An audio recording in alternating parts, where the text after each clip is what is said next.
दंतावली इसके अंग है। जहां प्रतिक्षण चमत्कृत चारु लीला लावण्य मोहन महामधुरांग भंगी। श्री हरिलाल व्यास ने प्रत्येक को अलग अलग करके वर्णन किया है। जहां चमत्कृति है, जहां चारुता है, जहां लीला है, जहां मधुर मधुर अंग भंगिमा है, अथवा माधुर्य के अंग, बहुत सारे अंग हैं माधुर्य के विकास के, वे सब उस श्रीमुख में ही निवास करते हैं। और उन अंगों में एक भंगिमा है, प्रकृति की भंगिमा का वर्णन किया। यस्या कटाक्ष सर्पात विमूर्छितस्य ताम राधिकाम परिचरामि कदा रसेन। प्रत्येक अंग का बहुविध वर्णन महानुभावों के वचनों में मिलेगा। प्रकृतियों के नेत्रों के वर्णन अधिक मिलेंगे, हास्य के वर्णन मिलेंगे। एक जगह संपूर्ण मुख माधुरी का वर्णन करते हुए राधा सुधानिधि में कहा, यदि कनक सरोजम कोटि चंद्रांशु पूर्णम नव नव मकरंदस्यन्ति सौंदर्य धामो भवति लसत चंचत खंजन द्वंद्वमास्यम तदपि मधुर हास्यम दत्त दास्यम न तस्या। एक अभूत कल्पना की, अभूत उपमा, इसलिए यदि पद से शुरू कर। यदि कनक सरोजम कोटि चंद्रांशु पूर्णम, कोटि कोटि चंद्रमा की शुष्क अमृतमयी किरणों से परिपूरित, अथवा चंद्र का जो सौंदर्यमय सौम्य रूप है जिस कमल में एकत्र हो गया है। अब देखो यहां विरोधाभास का अलंकार है। चंद्रमा का और कमल का कोई संबंध नहीं है, सूर्य का और कमल का संबंध है। यदि कनक सरोजम, स्वर्ण कमल है पर कोटि चंद्रांशु पूर्ण है। चंद्रमा का उदय देख करके तो कमल संकुचित हो जाता है। चंद्रमा का उदय होगा उससे पूर्व ही कमल संकुचित हो जाता है। सूर्य की किरणों को प्राप्त करके वह विकसित होता है। तो यहां बोले कि यदि कनक सरोजम कोटि चंद्रांशु पूर्णम, एक चंद्रमा की किरणें ही विश्व को शीतलता का विस्तार कर देती हैं। यहां कोटि कोटि चंद्रमा और उनकी अमृतमयी किरणें, उनसे परिपूरित हो गए वह कनक सरोज। और नवनव मकरंदस्यन्ति, उसमें अभूत जो पहले नहीं प्रकट हुआ ऐसा मकरंद उसमें निर्झरित होता रहता है। सौंदर्य का तो मानो वह धाम हो, संपूर्ण सौंदर्य मानो वहीं से निकला हो। भवति रसत चंचत खंजन द्वंद्वमास्यम, ऐसा कोई उस कमल की भांति मुख और उस पर खेल रहे हो दो खंजन पक्षी, यहां उसमें चंचल नेत्रों की छवि निर्दर्शित की। और साथ साथ उस मुख कमल में मंद मंद मधुर मधुर स्मित हो गए। इस स्वामिनी की मुख कमल के सामने इस अभूतोपमा में प्रकट किए हुए कमल को क्या मैं समता दे सकूंगा, दे सकूंगी? बोले नहीं नहीं, ये तो बड़ा अपराध हो जाएगा। ये जो अभूत कमल मैंने बताया है ये तो स्वामिनी की श्रीमुख हास्य के दास किंकृत्व को अधिकार प्राप्त करने का अधिकारी नहीं है। स्वामिनी का मुख क्या है? निरुपम है, उसके समान कोई और उपमा नहीं हो सकती। तो तन्न प्रतिक्षण चमत्कृत चारु लीला लावण्य मोहन महामधुरांग भंगी। उस मुख में प्रतिक्षण चमत्कृति होती है अथवा चमत्कृत होती रहती हैं लावण्य लीला महामोहन मधुरांग भंगिमाएं। हरिलाल व्यास जी ने प्रत्येक को अलग किया है। उन्होंने कहा उस मुख में चमत्कृति है। चमत्कृति के वर्णन ब्रजभाषा काव्य में महानुभावों ने वर्णन किया। ध्रुवदास जी कहते अखियां रपट गिरत तहमाई। स्वामिनी के रूप लावण्य पर प्रियतम जब अपनी दृष्टि स्थिर करना चाहते हैं तो स्थिर नहीं हो पाती, उनकी दृष्टि रपट करके गिर पड़ती। जैसे चिकने और रंगजी में खंभा तेल में सराबोर कर देते हैं ना, भाद्रपद के महीने में बड़े बड़े पहलवान वो ऊपर तक चढ़ के रपट के नीचे गिर जाते हैं।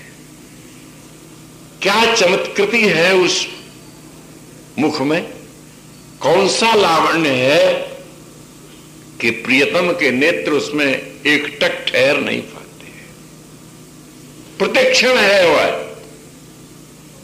और उस मुख में मोहनता है। जहां मोहनता माने एक बार दृष्टि वहां पहुंच जाए तो फिर अन्य कुछ देखना भूल जाए। इस मोहनता का वर्णन ध्रुवदास जी ने एक जगह कहा, जिसमें वृषभानुनंदिनी नव कैशोरावस्था को प्राप्त हुई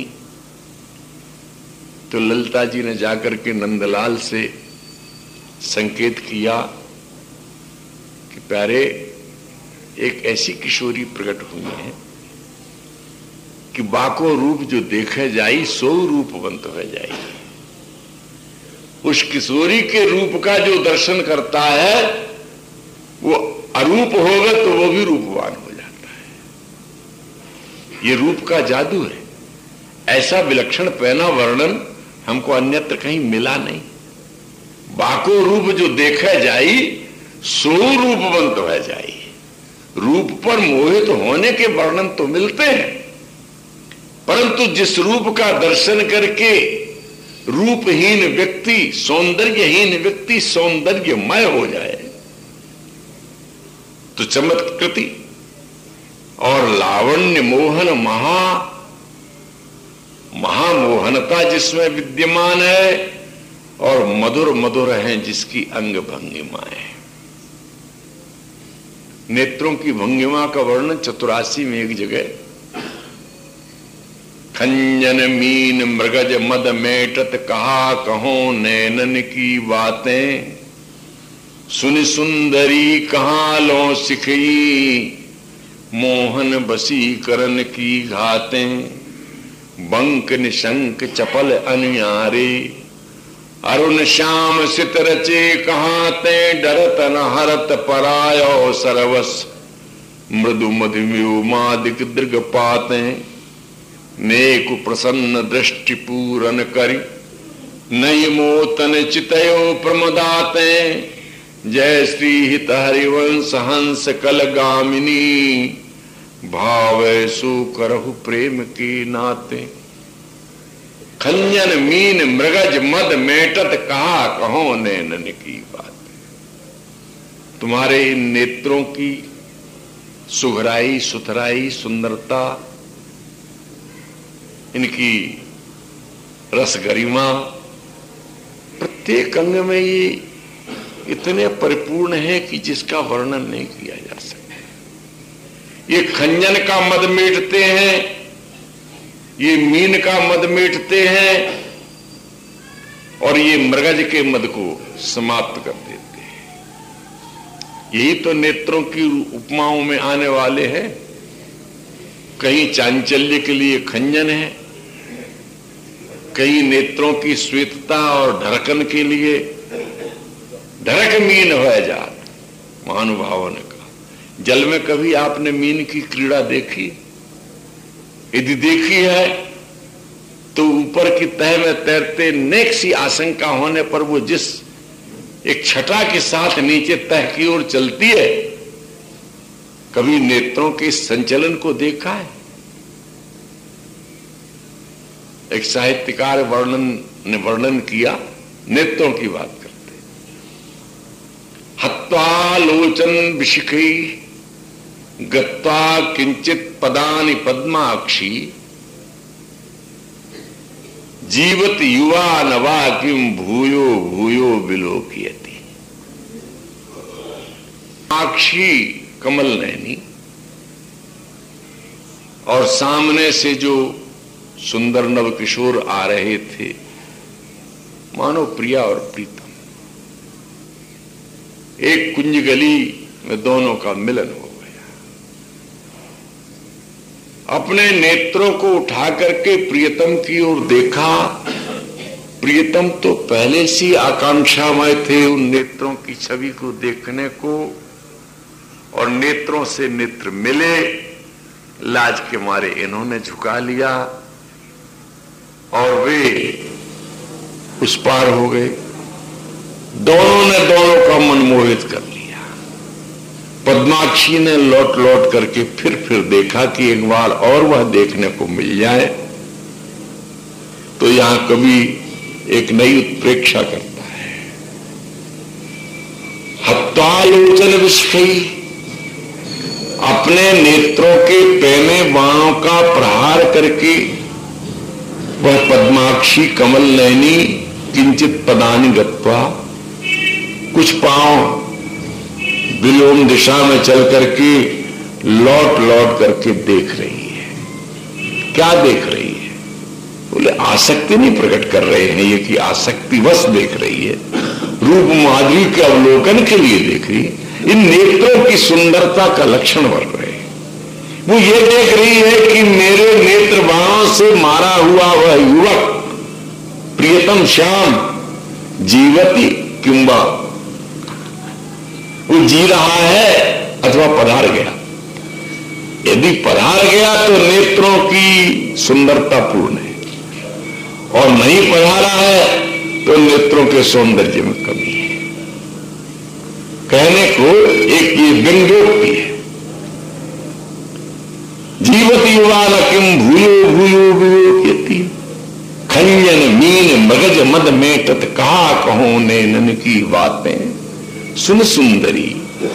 सखी कहती है कहा लो सिखी मोहन बसी करण की घातें। जो मोहन है उस मोहन को भी अपने वश में कर लेने की जो तुम्हारी नेत्रों में घातें हैं, चोटें हैं, कैसे उसको वशवर्ती कर लिया जाता है। तुमने किस सीमा तक उसे प्राप्त कर लिया है, ये गुणाढ्यता तुम में किस चरम सीमा तक पहुंची हुई है, हम थार नहीं पाते। बंक निशंक चपल अनियारे, तुम्हारे नेत्रों में बंकिमा है, टेढ़ापन है, निशंक है। ये किसी से भय नहीं खाते। चपलता का तो कहने क्या है। जहां कहीं नेत्रों की बात आई है, एक बार चपल कह करके तृप्ति नहीं हुई, 2 बार। एक जगह चंचल कहा, वही चपल भी कह दिया। नैनन परवारों कोटि खंजन, चंचल चपल अरुण अनियारे अग्रभाग वनो अंजन, रुचिन मनोहर बंक बिलोकन सुरत समर दल गंजन, जय श्री हित हरिवंश कहत न बने छवि सुख समुद्र मनोरंजन। वही बोले राधा प्यारी तेरे नैन सलोल, तैन जो भजन कनकतन जोबन लियो मनोहर मोल, अधर निरंग अलग लट छूटी रंजित पीक कपोल, तू रस मगन भई नहीं जानत ऊपर पीत निचोल। तो बंक निशंक चपल अनियारे अरुण श्याम सित, एक दोहा मिलता है परवर्ती काल में किसी सुघर कवि ने रचा। अमी हलाल मद भरे स्वीत श्याम रतनार, जियत मरत झुकी झुकी परत जही चितवत एक बार। हरिवंशी महाराज की इस पद से उसने अधिक भाव लिए हैं। वो कहता है कि इन नेत्रों में अमी है, इसमें हलाल है, इसमें मद है, और तीनों का रंग भी है श्वेत श्याम रत्नार। अमी का वर्ण श्वेत है, हलाल श्याम है, और मदिरा जो होती है वो लाल होती है। तीनों के गुण धर्म भी है, का धर्म है जियत और हलाहल का है मरत,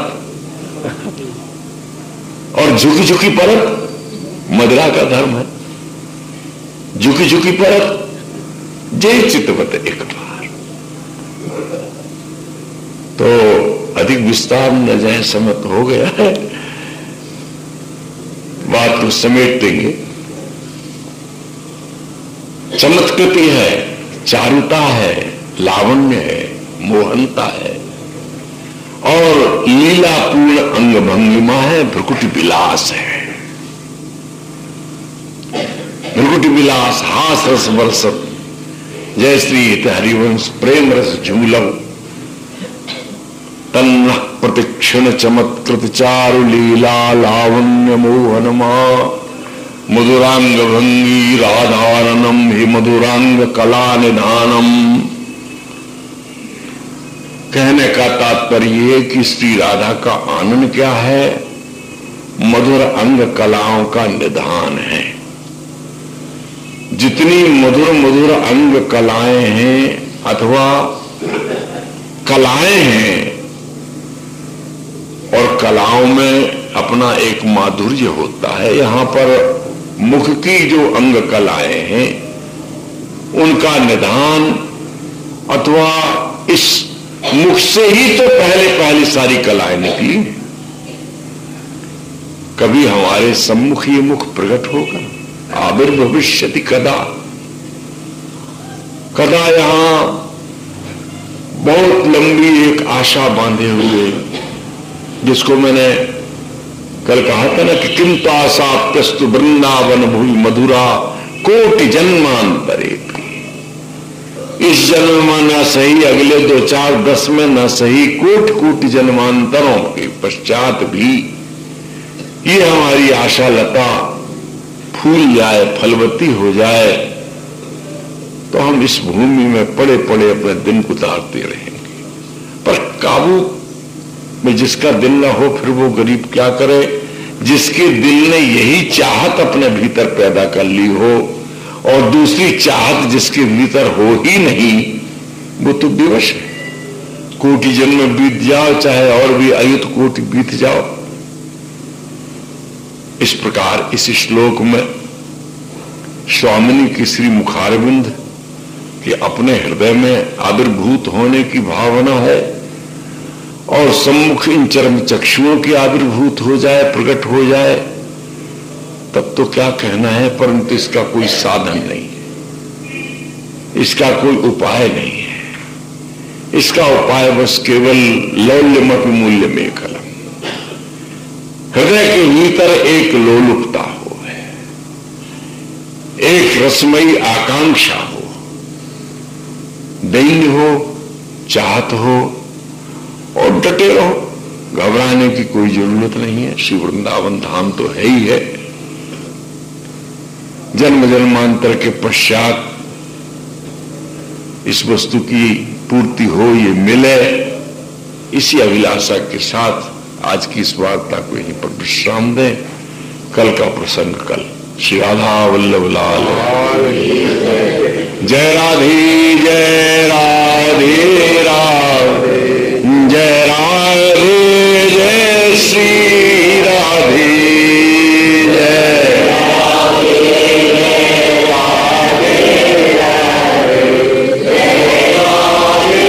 राधे जय श्यामा जय श्यामा श्यामा जय श्यामा जय श्री श्यामा